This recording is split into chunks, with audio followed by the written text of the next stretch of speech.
The real bombshell is how many people believe God simply condemns them for their husband's infidelity. Exactly, but that's not the full picture.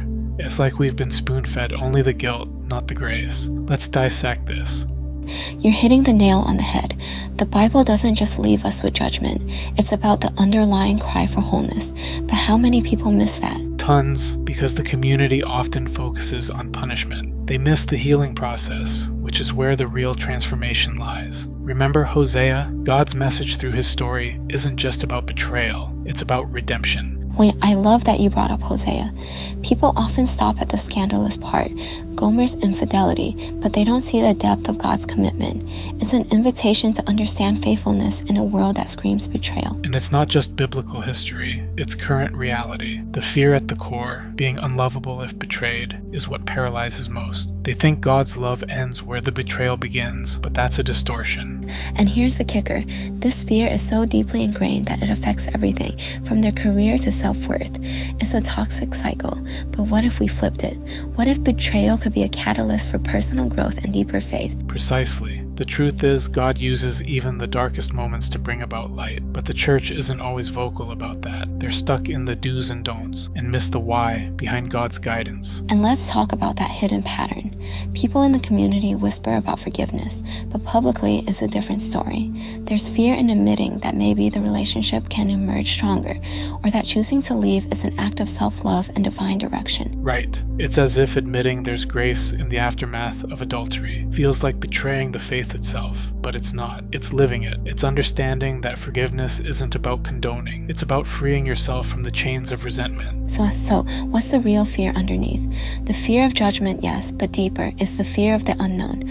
Will life ever be okay again if I forgive or if I walk away? That's the million-dollar question, and the answer is as layered as the Bible itself. Forgiveness is a journey, not just a one-time act, and sometimes walking away can be the most powerful testament of faith in God's bigger plan.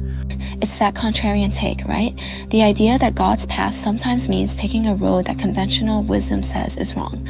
But what if staying in a harmful situation is actually what's contrary to God's will? Yes, and there's liberation in understanding that. The urgency is real, lives are being lived in quiet despair, and they need to know there's a roadmap to peace. The church's silence on this is almost deafening. And let's talk urgency. This isn't just about surviving a marital crisis. It's about thriving post-crisis. It's about redefining identity beyond the labels of betrayed or adulterer. Totally. And here's the insider secret. The industry, the self-help books, even some spiritual leaders won't tell you that your greatest strength lies in facing the shadow and emerging with a new narrative. That's the irony. They want you buying into solutions that don't address the root. But the Bible's narrative is about transformation. It's about turning ashes into beauty.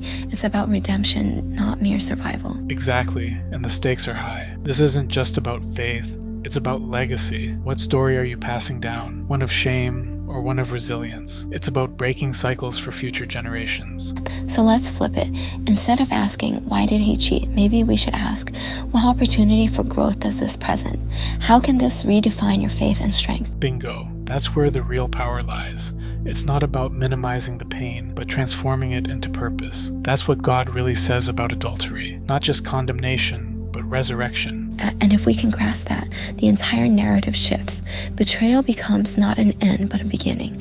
A chance to redefine relationships, personal strength, and even our understanding of divine love. It's a paradigm shift, and it's desperately needed. We need to stop whispering about it and start living it boldly, because that's where the genuine redemption happens. Exactly. And listeners, this isn't just talk. This is a call to action. The time to redefine your narrative and experience the fullness of God's grace is now. Yes, it's time to embrace the whole truth, not just parts of it. God isn't just a God of laws. He's a God of love, and that changes everything.